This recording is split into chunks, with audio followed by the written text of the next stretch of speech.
Mother Scorned sees a magnate trapped, tries to help, and her life is never the same. Martha Miller stopped her beat-up minivan on the side of the road when she saw something she couldn't believe. A man tied to a wooden post, his face red from the sun of the Sonoran Desert in Arizona, was mumbling nonsense while sweating buckets.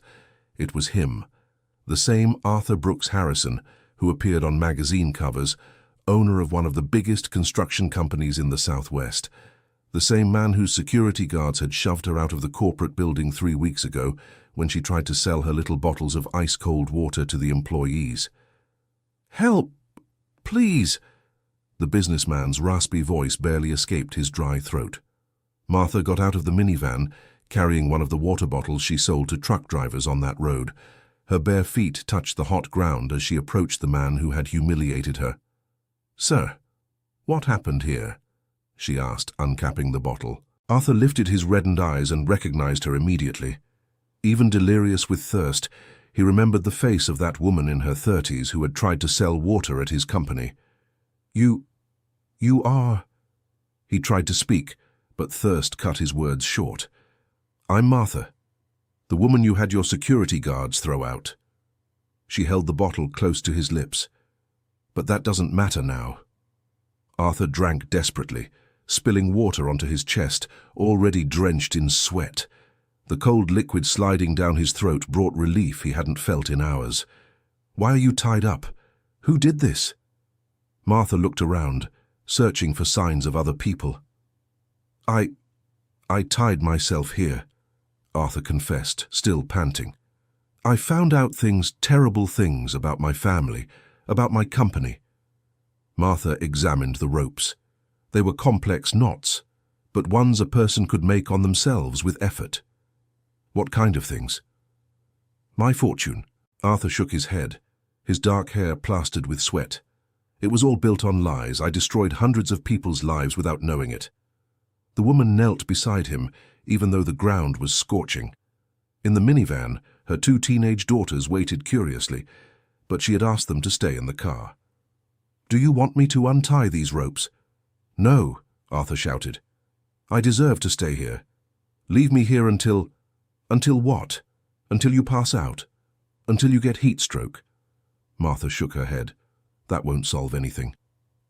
Dear listener, if you're enjoying the story, feel free to leave a like, and especially subscribe to the channel. It helps us a lot who are just starting out. Now continuing. Arthur stared at Martha in amazement. No one had shown genuine compassion for him in decades, not his wife, not his children, not his self-serving friends. "Why are you helping me? I was cruel to you." "Because you're a suffering human being," Martha answered simply, "and I know what suffering is." At that moment, Martha's phone rang. It was Chloe, her oldest daughter, 17 years old. "Mom, the man from the real estate agency is here. He says we have until tomorrow to move out of the house." Martha felt her stomach tighten. 2 months ago, she had fallen behind on the rent for the small house where she lived with her daughters. "Calm down, sweetheart. I'll handle it when I get there." "Mom," he said, "the owner won't accept any more installment plans. That the order comes from very high up." Arthur overheard the conversation, and something stirred in his foggy memory. "What's the owner's name?" he asked when Martha hung up. "Philip Harrison. Why?" Arthur's blood ran cold. Philip Harrison was his younger brother, a partner in several real estate companies. "My God," he murmured. "Even this, my family is involved in." Martha noticed the look of horror on his face. "What is it?" "Philip Harrison is my brother, and if he's evicting you without accepting negotiation, it's because he received orders from me. Orders I don't even remember giving." The revelation hit Martha like a punch to the stomach. The man tied up in front of her was indirectly responsible for her and her daughters ending up on the street. I didn't know." Arthur struggled against the ropes. "That's exactly what I found out. My brother makes decisions using my name, hurting people. He manages part of my business, and I trusted him blindly." Martha stood up, brushing the sand off her knees. For a moment, she thought about leaving and abandoning the businessman there, but something in the sincerity of his desperation made her stay. "How did you find out?" "By chance. Yesterday I went to the office early and heard Philip on the phone ordering an eviction. When I questioned him, he said it was routine. But I investigated. Arthur closed his eyes. I found hundreds of such cases. Families destroyed, small business owners bankrupt, all to increase our profits. The sound of a car approaching made Martha look at the road. A black limousine stopped behind the beat-up minivan. "Arthur!" An elegant woman around 50 rushed out of the car. "Thank God I found you." It was Beatrice Harrison, Arthur's wife of 25 years. She stopped abruptly when she saw Martha next to her husband. "Who is this woman? What is she doing here?" "Beatrice, she saved me. She gave me water, took care of me," Arthur explained. "Saved?" Beatrice examined Martha from head to toe, noticing her simple clothes, her bare feet. "An opportunist, no doubt. How much did she ask for?" "She didn't ask for anything," Arthur defended, "and it was you who brought me to this point." "Me? What do you mean?" "Living a life of appearances while my brother destroyed entire families using my name." Beatrice turned pale. Martha noticed the woman knew something. "You knew, didn't you?" Arthur accused. "You knew about Philip's schemes." I suspected," Beatrice confessed in a low voice. "But I wasn't sure. And you never wanted to know the details of the business." "Liar! You knew and didn't tell me because you liked the extra money." Martha stepped back a few feet, feeling she was witnessing something very intimate and painful. In the car, her daughters watched everything with curiosity. "Ma'am," Beatrice addressed Martha, "I don't know what promises my husband made, but he's not well. He's having a nervous breakdown." "I'm not having any breakdown," Arthur shouted. "I'm having an attack of conscience for the first time in my life." "Look," Martha interrupted, "I just wanted to help, but I think I'd better go." "No," Arthur pleaded, "please stay. You're the only genuine person I've met in years." Beatrice was shocked by her husband's plea. "Arthur, you can't be serious. This woman is a stranger. A stranger who treated me with more humanity in 10 minutes than my own family has in decades." At that moment, another car approached, a black SUV from which Philip Harrison, Arthur's younger brother, stepped out. A man in his 40s, always impeccably dressed, with a smile that never reached his eyes. "Arthur, what a scare you gave us," Philip approached, feigning concern. "Beatrice called me desperate." Martha observed Philip and immediately sensed something was off. His hands trembled slightly, and he avoided looking directly at Arthur. "Did you come here to take me back?" Arthur asked, still tied up. "Of course, brother. Let's go home and talk calmly. You're clearly disturbed. Disturbed by discovering you use my name to destroy lives." Philip's face changed. The fake smile vanished for a second before returning. "Arthur, you're confused. The desert sun is affecting your judgment." "Ma'am," Philip addressed Martha, "how much do you want to walk away and forget you saw my brother here?" The offer of money confirmed Martha's suspicions about Philip's character. "I don't want money," she said firmly. "Everyone wants money. How much? 5,000? 10,000? "Arthur!" shouted Arthur. "Stop it!" "Arthur, she's clearly a gold digger. She meets you here by coincidence." Arthur made air quotes, "and now she's playing the Good Samaritan." Martha felt her blood boil. It was exactly this kind of prejudice she faced every day for being poor and a single mother. "Mr. Arthur, I have something that might interest your brother," she said, pulling an old notebook from her bag. "What is that?" asked Beatrice. "My work notebook. I write down all the routes, all the clients, all the important conversations." Martha flipped through the pages, including names of small business owners who lost big contracts after sudden changes in company policy. Arthur looked visibly nervous. "What kind of notes?" "Mr. Matthew, who supplied construction materials for 15 years and was fired overnight. Mrs. Rosemary, who lost the office cleaning contract without explanation. Dozens of similar cases I've heard over years of selling water in this region." Arthur struggled against the ropes. "Untie me! I want to see that notebook." "Arthur, you're letting yourself be influenced by a stranger," said Arthur, now sweating. "These are just coincidences." "Coincidences?" Martha opened the notebook to a specific page. "Mr. Arthur, all these suppliers were replaced by companies that, according to the conversations I overheard, pay bribes to keep contracts." "That's slander," shouted Arthur. "It's the truth," Martha shouted back. And the proof is right here in the dates, the names, the patterns that a simple person like me managed to notice by listening to conversations of truck drivers and frustrated merchants. Beatrice looked at her brother-in-law with growing suspicion. "Arthur, for years I've suspected you. Don't believe this woman, she's trying to blackmail us." Arthur, seeing Martha's courage in facing his powerful family, felt a strength he hadn't had in years. He began to struggle against the ropes with renewed energy. The argument intensified when Arthur tried to grab the notebook from Martha's hands. She resisted, and during the struggle, the folder of documents Arthur was carrying fell to the ground, scattering papers. Martha quickly bent down and picked up some documents before Arthur could stop her. "Fake contracts," she read aloud. "Overbilling, shell companies. Give that back." Arthur tried to snatch the papers from her. "No!" Martha ran behind the post where Arthur was tied up. "Your brother needs to see this." Arthur, hearing the shouts and seeing the documents, finally managed to free one hand. With effort, he began to loosen the remaining ropes. "Beatrice!" he shouted. "Help me get free!" Beatrice hesitated for a moment, looking between her husband and her brother-in-law. Finally, she went to Arthur and began untying the ropes around his feet. "You'll regret this," shouted Arthur, grabbing the remaining papers from the ground and running to the car. Dear listener, if you're enjoying the story, go ahead and leave a like and, most importantly, subscribe to the channel. That really helps us beginners. Now, continuing this, but before he could escape, another car appeared on the road.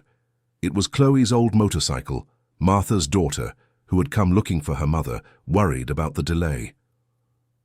"Mom, what's going on here?"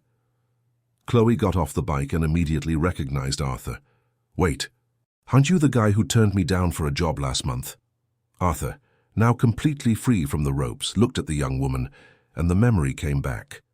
Chloe had gone to the company to apply for an administrative assistant position, but was dismissed at the reception because she didn't have enough experience. You're too young to work," said Arthur, embarrassed. "I'm 17. I need to work to help my mother." Chloe looked at Martha. "Mom, why are you helping this man?" "Because it's the right thing to do, sweetheart." Philip took advantage of the distraction and tried to get into the car, but Chloe, quick on her feet, ran and stood in front of the vehicle. "Where do you think you're going?" "Get out of the way, girl." "Chloe, watch out," Martha shouted. Arthur approached his brother, still staggering from dehydration. "Philip, for years you managed my businesses, and I trusted you blindly. But now I'm going to investigate every contract, every decision." "You don't know anything about business. You've always been a dreamer," Philip shot back. "I built this fortune. You built it by stealing, by hurting working families." Beatrice approached the two brothers. "Philip, I always knew you were ambitious, but I never imagined you'd be capable of what? Of doing what was necessary to succeed. Arthur lived in a fantasy world. I made the tough decisions." Martha flipped through her notebook and found a specific entry. "Mr. Arthur, your brother had a small market in the outskirts of Phoenix torn down last month. The owner was Mr. Johnny, a 70-year-old man who was supporting 8 grandchildren." "That land was rightfully ours," Philip defended himself. "Mr. Johnny had lived there for 40 years. He had documents," Chloe shouted, knowing the story. Arthur went pale. "Philip, you tore down an old man's home?" "It was necessary for the new development." "What development? I never knew of any development in that area." Philip realized he had said too much. Beatrice and Arthur exchanged knowing glances. "There was a development you didn't tell me about?" Arthur asked. It was a surprise, and I was going to tell you later." "Liar." Martha showed another page from her notebook. "That land was sold to a shell company 3 days after the demolition. The company has the same address as another firm that appears in those documents that fell." Chloe grabbed one of the papers and read, "Harrison Holdings, LLC. Dad, does this company exist?" Arthur shook his head.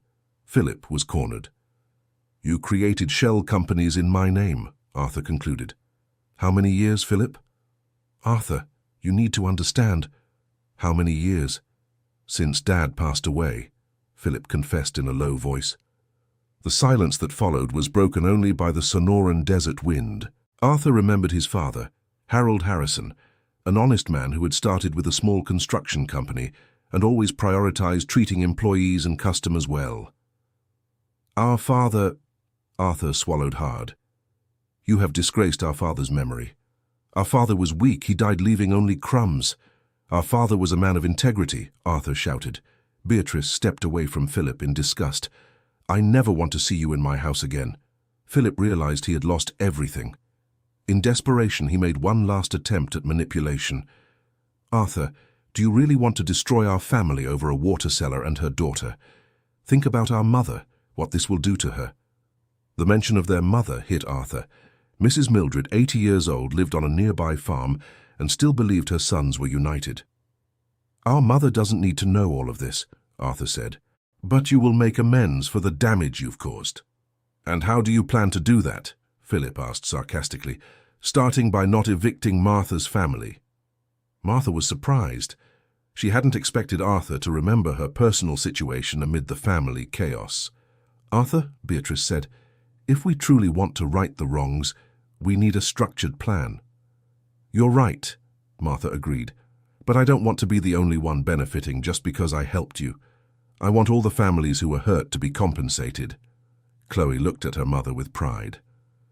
"Mama's always been like that," she said. "She never thinks only of us." Arthur watched mother and daughter and saw in them something he had lost long ago: authenticity and genuine compassion.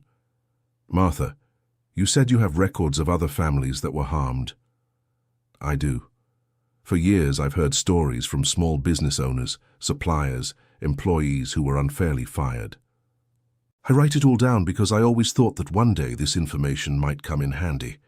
You kept records even without knowing if they'd ever be useful. Injustice makes me furious. It always has." Philip tried one last gambit. "Arthur, are you going to believe the notes of a woman with no formal education over years of your brother's work?" "Philip," Arthur said calmly, "this woman with no formal education spotted patterns of corruption that I, with my MBA, couldn't detect for years." The final humiliation made Philip explode. "Then figure it out yourselves. I'm leaving, and you two can sort out this mess." He got into the car and sped off, kicking up a cloud of red dust. Arthur, Beatrice, Martha, and Chloe stood on the road, each processing what had happened. "Now what?" Beatrice asked. "Now we go home and start planning how to fix years of injustice," Arthur replied. "Mr. Arthur," Martha said, "I appreciate your help with the rent, but I can't accept you solving only my problem. I don't intend to solve only yours. I intend to solve all of them." "How?" Arthur looked at the horizon, where the sun was beginning to set, painting the sky orange and red. "By creating a reparations fund, using part of the fortune that was built on injustice to correct those injustices." Beatrice grew worried. "Arthur, that could bankrupt the company." "I'd rather have a smaller, honest company than an empire built on the suffering of others." Chloe approached Arthur. "Sir, can I ask you something?" "Of course." "Why did you tie yourself to that pole?" Arthur looked at the old wooden post, still marked by the ropes. "Because this place—" His voice faltered. "This is the place where my father lost everything." Martha was surprised. "What do you mean?" 30 years ago, my father had a small gas station here. Bigger businessmen boycotted him. He lost everything and had to sell it for a pittance. That was the beginning of his ruin." "Who were those businessmen?" Beatrice asked. "I never knew. Dad never wanted to give details. All I know is they were powerful men who didn't like his honest competition." Martha and Chloe exchanged meaningful glances. "Mr. Arthur," Martha said, "can I see a picture of your father?" Arthur took out his wallet and showed an old photo of Harold Harrison. Martha brought her hand to her mouth, emotional. "Mom, what is it?" Chloe asked. "Mr. Harold. He was the one who helped my mother when I was a child." "How?" Arthur didn't understand. "My mother was very sick when I was 8 years old. We didn't have money for medicine. A kind man from the gas station paid for her treatment and never asked for the money back." Arthur felt a shiver run through his body. My mother always told that story, Martha continued. She said an angel had saved us. Mr. Harold was that angel. And you saved me today at the same place where my father helped your mother 30 years ago, Arthur murmured, incredulous. Things connect in strange ways, Beatrice said, also moved. They're not strange, Chloe corrected. They're right. You met because it was meant to be. The group stood in silence for a few minutes, absorbing the magnitude of the coincidence. Martha, Arthur finally said, I want you to help me manage the reparations fund. Mr. Arthur, I don't have the knowledge for that. You have something more important. You know the people who were harmed and understand their pain. Beatrice agreed. Arthur is right. We need someone who understands the reality of these families, not just the numbers. But I didn't even finish high school, and I have 3 degrees and almost destroyed hundreds of people's lives, Arthur shot back. Formal education isn't the same as wisdom. Chloe smiled at her mother. Mom, you've always wanted to make a difference in people's lives. This is your chance. Martha looked at her daughter, then at Arthur and Beatrice. The responsibility scared her, but the chance to help other families like hers motivated her. If I accept, it has to be with full transparency. I want the community to be part of the decisions. Agreed, Arthur said immediately, and I want Chloe to have a real opportunity for work and study. Consider it done. Beatrice approached Martha. Can I ask you something personal? Sure. How can you not be angry, after everything you went through because of us? Martha thought for a moment. Anger doesn't build anything. And looking at you now, I see you also suffered from Philip's lies. We were all victims in different ways. You're a special person, Martha, Arthur said. My father would be proud to know that the daughter of the woman he helped grew up to be someone so honorable. When the sun had fully set, they decided to head back to the city. Arthur would go with Beatrice in the limousine, while Martha and Chloe would follow in the beat-up minivan. Before leaving, Arthur said goodbye to the pole where he had tied himself. I'll never run from my problems again, he promised quietly. Neither will I, Martha said beside him. We'll face everything together, but this time to build, not destroy. In the following days, everyone's life changed drastically.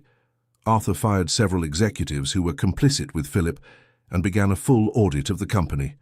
Martha split her time between learning about business management and mapping all the families who had been harmed. The first official meeting of the reparations fund took place in a small community hall. Martha had insisted it be held in a simple place where people would feel comfortable. Good morning, everyone, Martha began, nervous in front of about 50 people. My name is Martha Miller, and I know many of you know me from selling water on the road. Murmurs of recognition echoed through the hall. I'm here today because we discovered that several injustices were committed against our community, and we want to make things right. Mr. Matthew, the former materials supplier, raised his hand. Martha, are you sure this isn't just another empty promise? I'm sure, Mr. Matthew, and I'll prove it. Arthur stood up from the back row, where he had deliberately sat. Mr. Matthew, I'm Arthur Harrison. My brother unjustly cancelled your contract 2 years ago. I want to restore it and pay for the damages we caused. There was complete silence. No one expected to see the millionaire businessman in a community hall on the outskirts of town. Mr. Arthur, said Mrs. Rosemary, the former cleaning lady, why should we trust you? Because you don't have to trust me. You have to trust Martha. She will manage this fund and ensure everything is done fairly. Martha? Asked Mr. Johnny, the elderly man who lost his small market. But she doesn't have experience with these things. She has something better, Arthur replied. She has heart. Martha felt her legs tremble, but Chloe held her hand, giving her strength. Everyone, Martha said. I know it's hard to believe. I didn't believe it myself when it all started. But I can promise one thing. Everything done here will be transparent. You will follow every cent, every decision. Mr. Matthew stood up. Martha, you've always been honest with us. If you say it's serious, I believe you. One by one, the others began to show trust. The meeting lasted 3 hours, with each person telling their story and discussing solutions. By the end, The hall was filled with renewed hope. Dear listener, if you are enjoying the story, take a moment to leave a like and especially subscribe to the channel. That helps us a lot who are just starting out. Now, continuing. In the following months, the work was intense. Martha discovered an organizational and leadership ability she didn't even know she had. Chloe started working part-time at Arthur's company while studying at night. But not everything went smoothly. Philip didn't give up easily. He began spreading rumors about a supposed romance between Arthur and Martha, trying to discredit the initiative. Arthur left his wife to be with a water vendor, he whispered to former business partners. The slander reached Beatrice's ears, and she confronted her husband. Arthur, is it true what they're saying about you and Martha? Beatrice, do you really believe I would be capable of betraying our marriage and our renewal? No. But Philip is spreading. Philip is desperate. He lost everything and wants to destroy us. But people are talking. Arthur held his wife's hands. Beatrice, my relationship with Martha is professional and one of gratitude. She saved me not only from dehydration, but from a life of lies. That doesn't mean there's anything romantic between us. I know that with my head, but my heart sometimes doubts. Then let's settle this once and for all. The next day, Arthur called a public meeting in the town square. Martha, not quite understanding the reason, showed up with Chloe. Everyone, Arthur began before a curious crowd, I need to clear up some rumors that are going around. Philip was in the crowd, smiling maliciously. My relationship with Martha Miller is one of work and mutual respect. She is an upright woman who is helping me correct past mistakes. Any different implication is a lie created by people who want to sabotage our work. And why her? Someone from the crowd shouted. Why not a qualified person? Because qualification isn't measured only by diplomas, Arthur replied. Martha has something that many qualified people have lost: humanity. Martha stepped up to the microphone. Folks, I know it might seem strange for a simple woman like me to be involved in big things, but I can assure you, my only motivation is to help our community. Prove it, Philip shouted from the crowd. How? Show the numbers. Show where every penny is being spent. Martha smiled. Great idea. She picked up a folder Chloe was carrying and began to read. To date, $42,000 have been paid in compensations. Mr. Matthew received $15,000 for the losses from the cancelled contract. Mrs. Rosemary received $8,000 for the months she was unemployed. Mr. Johnny received $17,000 to open a new small market. The list went on. Each amount, each beneficiary, each justification was publicly disclosed. And where is the remaining money? Philip insisted. In a joint account that can only be moved with my signature, Mr. Arthur's, and a community representative's, Martha replied. The transparency impressed the crowd. Philip realized his strategy had failed. That still doesn't prove there's no romance between you, he shouted in desperation. Beatrice approached the microphone. I can answer that, she said. My husband and Martha work together for a noble cause. If there were anything wrong, I would be the first to know, and I can assure you there isn't. Besides, Chloe added, my mother has never hidden anything from me. If there were any kind of relationship, she would tell me. Philip, seeing he was losing the battle, tried one last card. And what will you say when you find out Arthur is only doing this to clear his conscience when he gets tired of this charity game? That he has the right to change his mind, Martha replied calmly. But until then, many families will have been helped, and that alone makes it worth it. Martha's mature and forgiving response won over the crowd for good. Philip left the square defeated and humiliated. After the event, as they walked home, Beatrice reflected. Martha, can I ask you a personal question? Of course. Have you ever felt anger toward us? Not even a little? Martha stopped walking and thought. I did. At first, when I found out you were responsible for me and Chloe almost ending up on the street. But anger is a feeling that hurts me more than it hurts the person who wronged me. How can you think like that? My mother taught me. She used to say that holding on to anger is like carrying a hot stone. You're the one who gets burned. Arthur, who was listening to the conversation, was moved. Your mother was very wise. She was. She died 5 years ago, but I still feel like she's guiding me."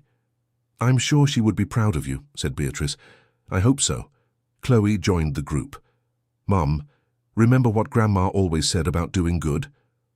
The good you do comes back multiplied. So look, you did good for Mr. Arthur, and the good came back multiplied for our whole community." "Your grandmother was right," agreed Arthur. "And now I understand why my father always said that the greatest wealth is the ability to help others." The following months brought unexpected challenges. Arthur's company faced boycotts from competitors who didn't like the ethical changes. Some contracts were cancelled and profits dropped significantly.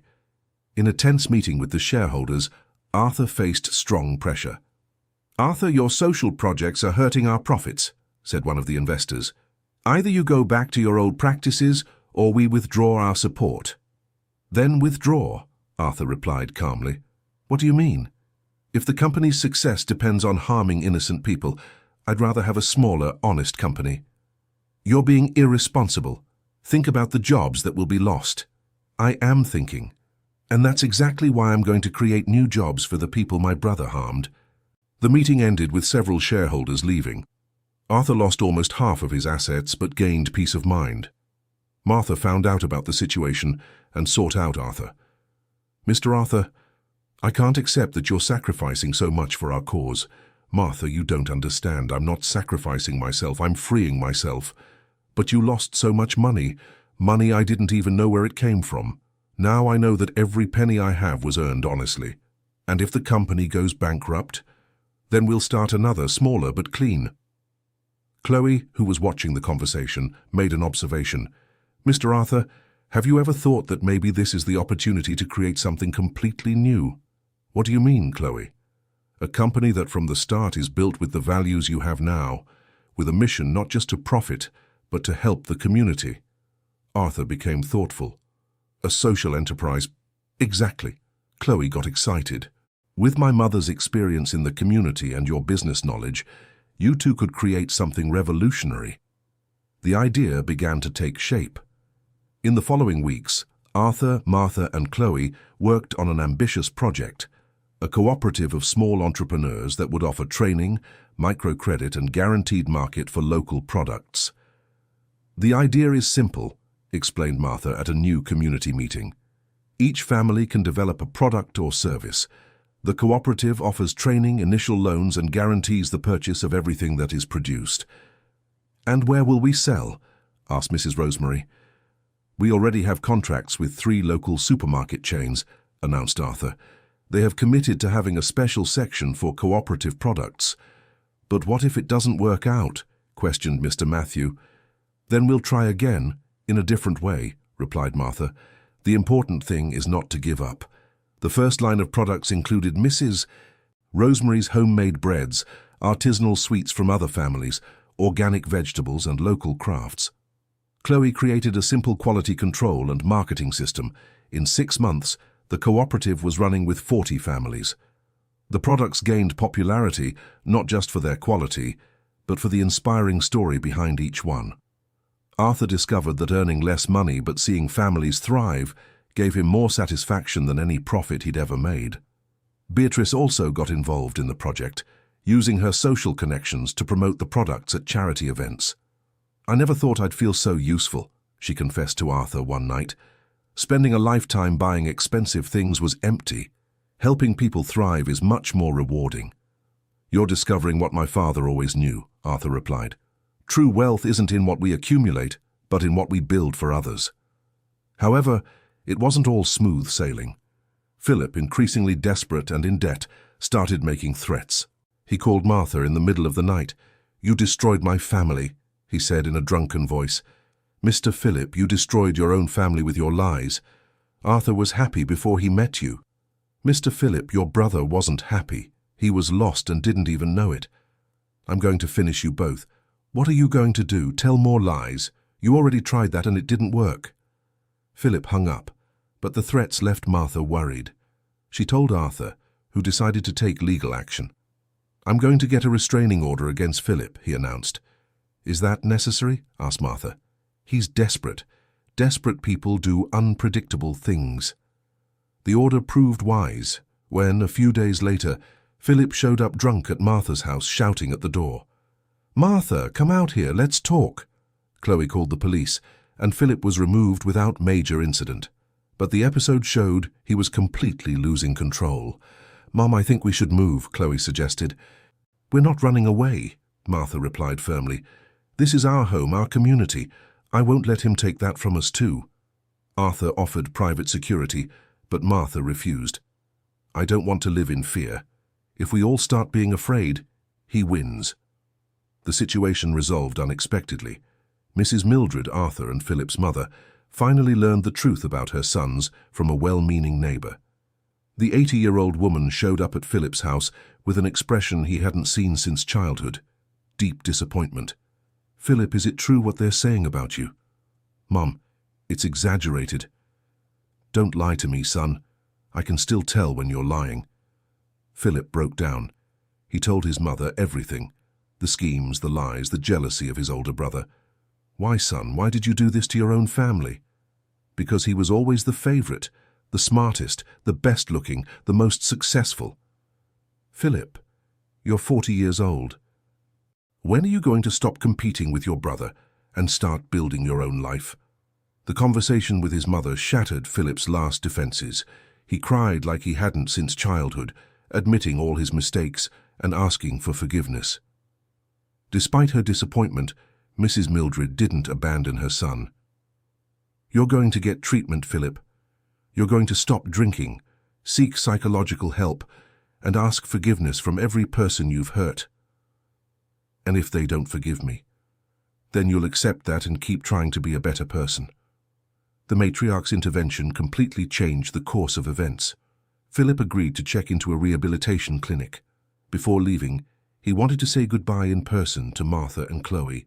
"Martha," she said, her eyes red from crying, "I don't expect you to forgive me, but I want you to know that I'll spend the rest of my life trying to undo the harm I caused. Mr. Philip, we all deserve a second chance. What matters is that you recognize your mistakes and work to change. How can you be so generous after everything I've done? Because holding a grudge only hurts the person who holds it. I'd rather use my energy to build good things." Chloe also spoke to Philip. "Mr. Philip, you can still have a good life. You just need to choose the right path from here on." The simplicity and sincerity of the two moved Philip, who left for treatment with a feeling he hadn't experienced in years: hope. With Philip out of the picture, the cooperative's work flourished even more. 1 year after the meeting in the desert, they had a small candy factory, a community garden, and their own store downtown. Martha had become a respected leader in the community. Chloe had finished high school and started a technical course in business administration, paid for by the cooperative. Arthur had completely transformed his personal and professional life. The company, though smaller, was more solid and respected than ever. Beatrice had discovered her calling for social work and was organizing an adult literacy project. Everyone's transformation was evident, but the biggest test was yet to come. On a hot afternoon, exactly 2 years after the meeting in the desert, Martha received an unexpected call. "Martha, it's Philip." "Mr. Philip, how are you?" "I'm doing well. I finished the treatment and wanted to talk to you and my brother. Can I come by?" "Of course, we'll be at the cooperative." An hour later, Philip arrived driving a simple car, very different from the luxury SUV he used to have. He was thinner, his hair grayer, but his eyes had a clarity that wasn't there before. "Arthur," he said when he found his brother, "can I talk to you?" "Sure, Philip. First, I want to ask for forgiveness, not just with words, but with actions. I sold everything I had and brought this money for the restitution fund." He handed over a check that left Arthur speechless. "Philip, this is everything I could gather. I know it doesn't make up for all the harm I caused, but it's a start." Martha approached the two brothers. "Mr. Philip, this is very generous. Martha, you were the one who showed me that change is possible. If you could forgive a man who tried to destroy your life, I can learn to forgive myself and start over." "And what do you plan to do now?" asked Arthur. "I got a job as a salesman at a small company. I want to start from scratch, honestly." "Philip," Arthur said, emotional, "you'll always be my brother. If you want to join the cooperative. No. I need to prove to myself that I can succeed without relying on the family name. But I'd like to visit you from time to time if you'll let me. You're always welcome, Martha assured him. Chloe, watching the scene, smiled. Mr. Philip, can I give you my opinion? Of course, Chloe. I think you're on the right track. My mum always says that the courage to start over is the first step toward a better life. Philip's visit marked a new phase in everyone's lives. The family reconciliation brought lasting peace to Arthur and Beatrice.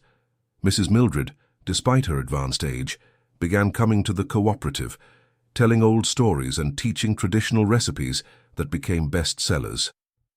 You know, she said to Martha one afternoon, when my children were little, I dreamed that one day they would work together helping people. It took 60 years, but my dream came true. Did you always believe they could change? Always. Mothers never give up on their children no matter how bad they are. Even when they do very wrong things? Especially when they do very wrong things. That's when they need our love and guidance the most. Mrs. Mildred's wisdom inspired Martha to create another project, a support program for mothers of troubled youth. Many times, Martha explained during the project presentation, children go astray because mothers don't know how to help. We'll teach support strategies, show them they are not alone. The program was an immediate success. Mothers from all over the region started seeking help and guidance. Chloe became one of the project coordinators, developing educational materials and organizing support groups. Mom, she said one night, I think I've found my calling. What? I want to study psychology. I want to help families going through crises like the Harrisons.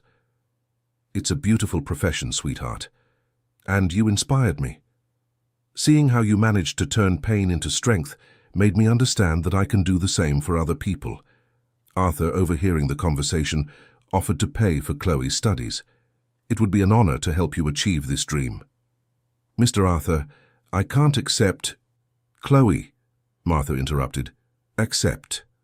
Not as a favor, but as an investment in the community. When you graduate, you'll help many families. Exactly, Arthur agreed. Consider it a scholarship from the cooperative. Chloe accepted, moved, and thus another life was transformed by the chain of kindness that began in the desert. 3 years had passed since the fateful encounter. The cooperative was thriving, helping over 100 families. Philip had remarried and had a young child. Arthur and Beatrice renewed their wedding vows, celebrating not just their marriage but the transformation of their lives. It was then that they received an unexpected proposal. A documentary filmmaker wanted to tell their story. Martha was reluctant. I don't want our story to become a spectacle.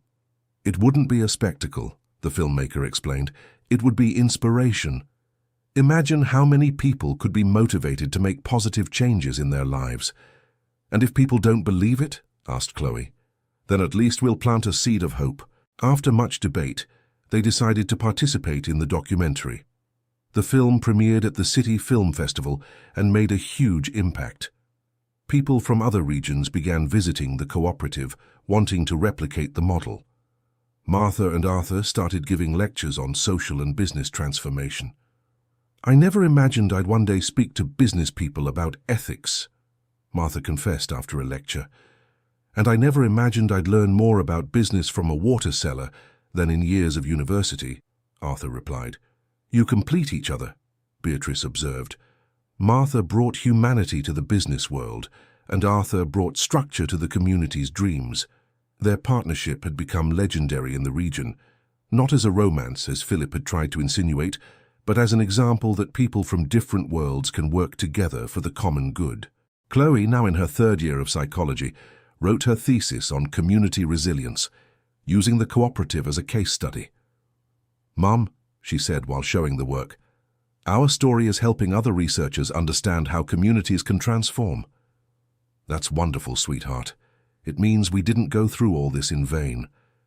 Did you go through a lot of suffering? We did. But every tear was worth it when I see families that once had no hope, now prosperous and happy. The 5th anniversary of the encounter in the desert was celebrated with a big party at the cooperative. More than 500 people attended, including all the families benefited by the projects. Mr. Matthew, now a prosperous supplier, gave an emotional speech.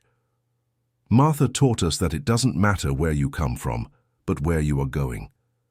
Arthur showed us that it's possible to succeed without stepping on anyone. Mrs. Rosemary, who now managed the cooperative's cleaning products line, also spoke. They proved that kindness is not a sign of weakness but of strength. Mr. Johnny, whose small grocery store had grown into a small chain, thanked them emotionally. They gave back not just our money, but our dignity. When it was Martha's turn to speak, she was visibly moved. 5 years ago, I was just a single mother trying to survive selling water on the roadside. Today, I represent a cooperative that has transformed hundreds of lives. This didn't happen by magic. It happened because we believed it's possible to do good and prosper at the same time. A lot of people ask me if I regret helping Mr. Arthur that day in the desert. The answer is no. That moment changed not only his life, but the life of our entire community. Mr. Arthur was lost, tied not only by ropes but by guilt and the falseness of a life he no longer recognized. When I helped him, I wasn't just giving water to his thirst. I was planting a seed of transformation.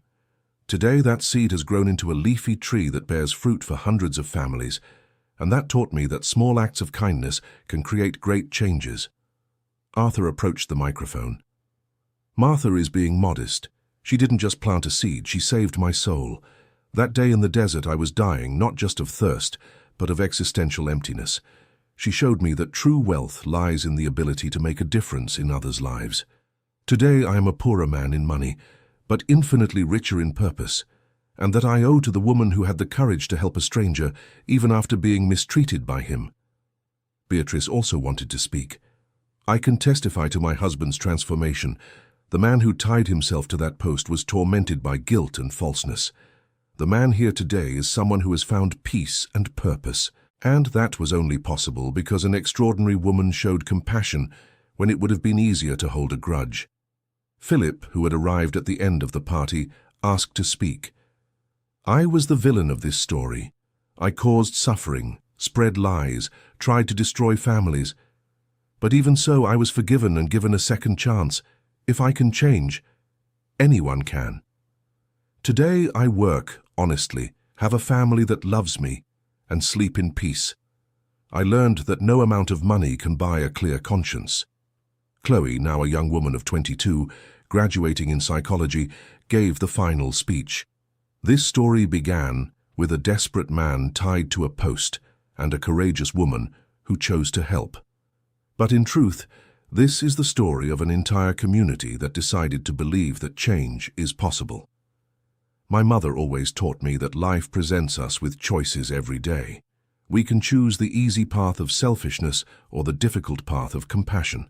This community chose compassion, and that made all the difference. Today, instead of broken families, we have prosperous families.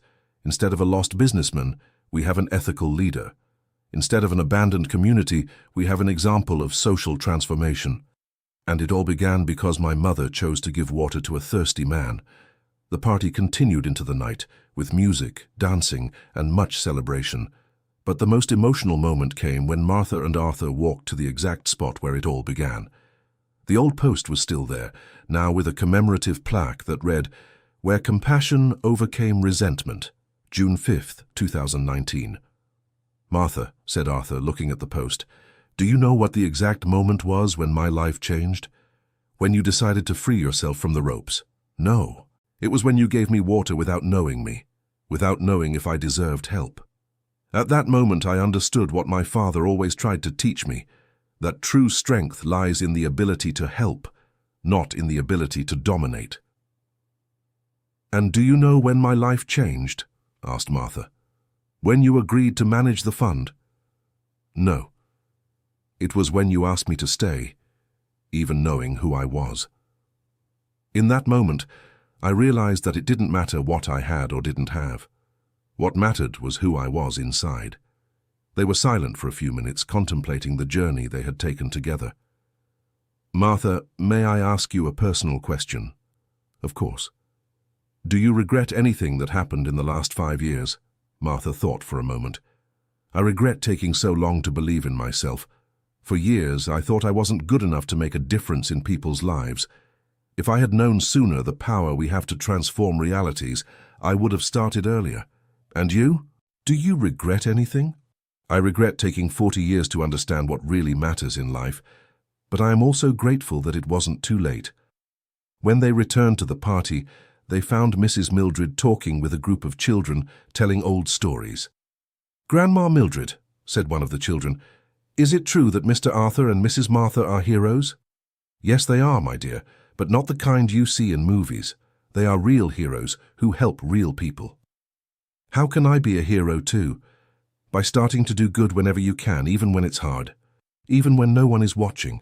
True heroes are people who choose kindness every day." Martha heard the conversation and smiled. Mrs. Mildred's wisdom was planting seeds in a new generation. At 2 in the morning, when the party finally ended, the families began to leave. Martha and Chloe were the last to go. "Mom," said Chloe as they walked home, "do you think our story will inspire other people to make positive changes?" "I hope so, sweetheart. But even if it inspires just one person, it will have been worth it." "Why?" "Because that one person can inspire others, who will inspire others, and so on. Kindness is contagious, just like evil. It's up to us to choose which one we want to spread." 6 months after the party, Martha received a letter that deeply moved her. It was from a woman in another state who had watched the documentary about the cooperative. "Dear Martha," the letter said, "I watched the film about your story and decided to change my life. I was a successful businesswoman but unhappy, because my success was built on questionable practices. Inspired by your courage, I decided to transform my company into a social cooperative. Today, instead of enriching myself alone, I am helping 15 families thrive. Thank you for showing me that it is possible to do good and be successful at the same time." The letter was just one of many that arrived weekly. The story of Martha and Arthur had spread far beyond the region, inspiring transformations across the country. "Mom," said Chloe as she read the letter, "do you realize the impact you've made?" "We made, sweetheart. Alone, I would never have achieved any of this. But you were the one who started everything. It was destiny that started everything. I just chose to do the right thing when the opportunity arose." The 7th anniversary of the meeting in the desert was celebrated differently. Instead of a party, they organized the first National Congress of Social Cooperativism. Representatives from 30 states participated in the event, sharing experiences and learning from each other. Martha was invited to be the keynote speaker. Before an audience of 500 business people and social leaders, she told her story with simplicity and emotion. "7 years ago," she began, "I was a simple woman trying to make a living selling water on the road. I never imagined that one day I'd be standing here talking to you about social transformation. But life teaches us that we don't need to be special to do special things. We just need to have the courage to do what we know is right. When I found Mr. Arthur tied to that pole, I had 2 choices: ignore his suffering because he had treated me poorly, or help him because he was a human being in need. I chose the second option, and that choice changed hundreds of lives. Every day, you make similar choices. You choose between easy profit and ethical profit, between individual success and collective success, between building walls or building bridges. I hope our story inspires you to always choose the path of compassion and ethics, because in the end, we won't take our assets to the grave, but we will take the awareness of how we used our power and influence." The speech was interrupted several times by emotional applause. When it ended, Martha received a standing ovation that lasted 5 minutes. Arthur, watching from the audience, had tears of pride in his eyes. "Beatrice," he whispered to his wife, 7 years ago, I was a lost and bitter man. Today, thanks to that extraordinary woman, I am someone who can look in the mirror without feeling ashamed." "And she also transformed," Beatrice replied, "from an insecure water seller to a respected national leader. You saved each other." After the conference, journalists from various outlets approached Martha for interviews. She always accepted, but with one condition: that they also talk about the other people in the cooperative. My story only makes sense as part of a bigger story, she explained to the reporters. I'm no hero. I'm just one piece in a movement of transformation involving hundreds of people. Chloe, now a licensed psychologist working at the cooperative, watched her mother's growth with admiration. Mom, do you remember when you were afraid of public speaking? I remember like it was yesterday. And now you speak to audiences of hundreds with total ease. It's because I'm not talking about myself, honey. I'm talking about our community, our values, our hope. When we speak from the heart about things that really matter, the words flow naturally. The 8th anniversary brought a special surprise. The state government invited Martha to be a consultant on a rural development program. Mrs. Martha, said the development secretary, we want to replicate the model of your cooperative in 50 municipalities inland. It's an ambitious project, she replied, but viable as long as it's done with respect for the particularities of each community. That's exactly why we need you. We don't want to impose a ready-made model. We want someone who understands how to adapt solutions to local needs. Martha accepted the challenge, but set conditions. First, each community must actively participate in the decisions. Second, the results must benefit the local families, not just the official numbers. Third, total transparency in all processes. The program was launched with high expectations. Martha traveled across the state, getting to know diverse realities and helping communities develop their own cooperative projects. In every place she visited, she found stories similar to hers, humble people with big dreams, just waiting for an opportunity to prosper with dignity. Arthur, she said after a particularly moving trip, every town I visit reminds me of where we came from, working families who just need support and recognition. And you're offering exactly that, he replied, technical support and recognition of their abilities. Sometimes I ask myself if I deserve all this trust. Martha, you spent 7 years proving you deserve it. Stop doubting yourself. The consulting work brought impressive results. In 2 years, 43 cooperatives were created, benefiting more than 2,000 rural families. The success caught international attention. Martha was invited to participate in a conference on sustainable development in Latin America. Mom, said Chloe upon receiving the invitation, you're going to represent the United States at an international event. I'm not representing the United States, corrected Martha. I'm representing the working families who make America happen every day. The conference took place in Mexico City, Mexico. It was Martha's first time leaving the country. Chloe accompanied her as an assistant and translator. On the plane, Martha confessed her nerves. Honey, what if I can't communicate well? What if my ideas aren't interesting to an international audience? Mum, your ideas have transformed hundreds of lives. If they're not interesting, nothing is. Martha's presentation was an absolute success. She spoke about community development based on lived experience, not just theory. Sustainable development, she said to an audience of 300 experts from 15 countries, is not just about preserving the environment. It's about preserving the human communities that depend on that environment. In America, we learned that the best technology for development is traditional knowledge combined with modern opportunities. Our cooperatives use ancestral farming and craft techniques, but with access to markets and credit that didn't exist before. The secret isn't changing people, but giving them the conditions to thrive. After the talk, several countries expressed interest in learning about the American model. Martha received invitations to visit Argentina, Uruguay, and Ecuador. Mom, said Chloe at the hotel, you've become an international reference in community development. I still can't believe that, honey. You better believe it because it's true. Back in the United States, Martha found the cooperative celebrating. During her absence, they had received a special order. A luxury hotel chain wanted exclusive handmade products for their properties. Martha, said Arthur, this order is going to triple our production. We'll need to hire more families. What kind of products do they want? Decorative crafts, gourmet sweets, spa products, everything our people already make, but on a larger scale with special packaging. And do we have the capacity for that? With training and investment in equipment, yes. The hotel project was another milestone in the cooperative's history. In 6 months, they grew from 100 to 150 member families. Mr. Matthew was promoted to production supervisor. Mrs. Rosemary started a special line of eco-friendly cleaning products. Mr. Johnny expanded into organic produce delivery. "Martha," said Mrs. Mildred, now 85 but still active, "do you think my Harold up in heaven is proud of what we've built?" "I'm sure of it, Mrs. Mildred. Your husband planted seeds of kindness that keep bearing fruit decades later. And you, dear, are you happy with everything you've accomplished?" Martha looked around. Families working, children playing in the cooperative's yard, young people learning trades, elders passing on knowledge.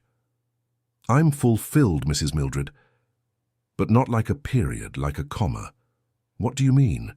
"Everything we've done so far is just the beginning. We have many more families to help, many more dreams to fulfill." The 10th anniversary of the meeting in the desert was celebrated with the opening of the Harold Harrison Community Development Center, a tribute to Arthur's father. The center offered vocational courses, microcredit, legal counseling, and psychological support for families in vulnerable situations. "This center," said Martha at the inauguration, "represents everything we have learned in a decade of work, that true development happens when people have not only economic opportunities, but also emotional and social support." Arthur, now with completely grey hair but eyes shining with satisfaction, shared his reflection. 10 years ago, I tied myself to that pole because I felt guilty for a life built on lies. Today, I cut the ribbon at the inauguration of a center that represents a life built on truths. The truth that ordinary people can do extraordinary things. The truth that compassion generates transformation. The truth that it is never too late to start over. Philip was present at the inauguration, accompanied by his wife and 2 young children. He now ran a small business consulting firm in business ethics. "Brother," he said to Arthur, "thank you for forgiving me and giving me the chance to rebuild my life." "Thank you for having the courage to change," replied Arthur. "You proved that transformation is possible for anyone." Beatrice had also found her purpose. She now ran a foundation supporting women entrepreneurs, funded with part of the family fortune. "Martha," she said during the party, "sometimes I think about what our lives would have been if you hadn't stopped that day. Probably Arthur would have dehydrated, and you would have lost your husband.